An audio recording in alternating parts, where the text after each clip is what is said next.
Hello everyone. तो आज class 10 के लिए एक इम्पोर्टेंट चैप्टर है जो कि है कार्बन, और कार्बन के अंदर है हमारा हाइड्रोकार्बन। जैसा कि नाम से पता चल रहा है ये किससे बना हुआ है, हाइड्रोजन और कार्बन के साथ मिलकर एक यौगिक बनाता है जिसका नाम है हाइड्रोकार्बन। और कार्बन अपने आप में ही महत्वपूर्ण है क्योंकि वो अपने साथ मिलकर, अपने परमाणुओं के साथ मिलकर भी बहुत लंबा श्रृंखला बना सकता है और इनके यौगिकों की संख्या भी सबसे अधिक है। और इस हाइड्रोकार्बन को दो भागों में बांटा गया है, एक है संतृप्त और दूसरा है असंतृप्त। संतृप्त को हम लोग सैचुरेटेड हाइड्रोकार्बन और असंतृप्त को अनसैचुरेटेड हाइड्रोकार्बन कहते हैं। संतृप्त हाइड्रोकार्बन में जो है हमारा वो वैसे हाइड्रोकार्बन होंगे जहां पर कार्बन और दूसरे कार्बन के साथ सिर्फ एक सिंगल बॉन्ड के साथ जुड़े हुए होते हैं, जिसके कारण इनको बोला जाता है एल्केन। और इसमें आता है असंतृप्त में, तो असंतृप्त में वैसे हाइड्रोकार्बन होंगे जिसमें कार्बन के परमाणु एक दूसरे से द्विबंधन के साथ या फिर त्रिबंधन के साथ जुड़े होते हैं। अगर कार्बन के दो परमाणुओं के साथ डबल बॉन्ड हो तो उसको हम लोग बोलते हैं एल्कीन, और अगर ट्रिपल बॉन्ड हो तो उसको हम लोग बोलते हैं एल्काइन। तो ये जो एल्केन है उसका सामान्य सूत्र जो होता है वो बहुत जरूरी है, वो है CnH2n+2।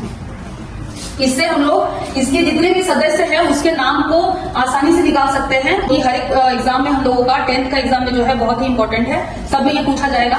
एल्कीन का जो सूत्र होगा वो होगा CnH2n, और जो एल्काइन होगा उसका सूत्र होगा CnH2n-2। ठीक है, तो आगे बढ़ते हैं हम लोग। संतृप्त हाइड्रोकार्बन में हम लोग अभी देखें कि एल्केन का जो सूत्र होता है वो होता है CnH2n+2। ठीक है, तो आगे बढ़ने से पहले कि जैसे कि हम लोग देख रहे हैं यहाँ कि कैसे हम लोग फॉर्मूला निकाले, कैसे उसका स्ट्रक्चर बनाए, उसका नाम हम लोग कैसे पता करें, उसके लिए हम लोगों को ये ग्रीक संख्या जो है उसको याद करना होगा। जैसे हम लोग रोमन संख्या पढ़ते हैं, 1 2 पढ़ते हैं, गिनती पढ़ते हैं, उसी तरह से इसको हम लोग एक तरह से समझ सकते हैं कि ये साइंस के भाषा में 1 2 है। तो उसमें हम लोग जो मोनो है उसका मतलब होगा 1, डाई यानी 2, ट्राई यानी 3, टेट्रा यानी 4, पेंटा यानी 5, हेक्सा यानी 6, हेप्टा यानी 7, ऑक्टा मतलब 8, नैनो मतलब 9 और डेका मतलब 10। बस इसी के नाम से हम लोग जितने भी इसके सदस्य हैं उसका नाम हम लोग आसानी से लिख सकते हैं। जब हम लोग कार्बन की संख्या यहाँ 1 लेते हैं तो जहां n है, n की जगह पर हम लोगों को 1 बैठाना।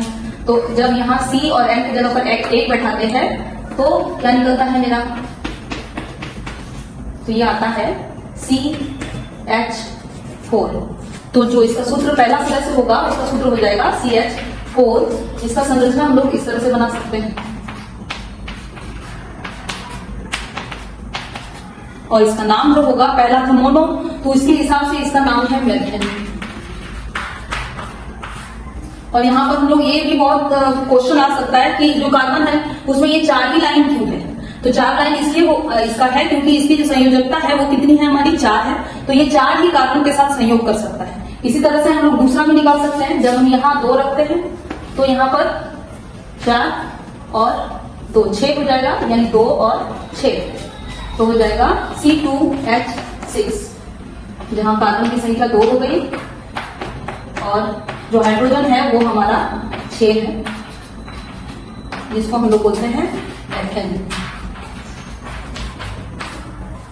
तो जैसे यहाँ पर 2 बनाया गया है, जैसे जैसे हम लोग कार्बन की संख्या यहाँ बढ़ाते जाएंगे वैसे हमारा सूत्र जो है आगे आता जाएगा। जिसमें यहाँ पर मैंने 5 लिखा हुआ है, 5 का सूत्र, और यहाँ पर 5 का जो है यूपेक नेम लिखा हुआ है। उसका स्ट्रक्चर जो है आप लोगों को खुद बनाना है। और आज के लिए इतना ही। नेक्स्ट वीडियो में हम लोग एल्कीन और एल्काइन का देखेंगे। धन्यवाद।